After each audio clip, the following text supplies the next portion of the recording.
సిఇఓల ప్రతి అంశాన్ని పర్యవేక్షణ అంటే ప్రతిదీ చూడడం పర్యవేక్షణ కమిటీ అని అంటారు. సోషల్ ఆడిట్ మరి ఆస్తుల తనిఖీ కమిటీ అంటే సోషల్ ఆడిట్ అంటే రాసిన కాలాలు ఇచ్చిన రసీదుకు బుక్కులలో రాసిన విధానానికి కరెక్ట్గా ఉండదా లేదని ఆడిట్ అంటే ఏ సంఘం ఏమి ఇచ్చింది ఏ సంఘం ఏమి ఇచ్చింది రాసింది అంటే మన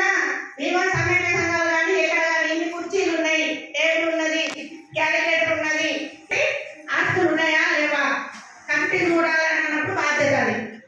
bank linkage committee bank linkage తీసుకున్నప్పుడు ఆ గ్రూపు సక్రమంగా చెల్లించిందా, అన్న టైంకి కిస్తీలు కట్టిందా,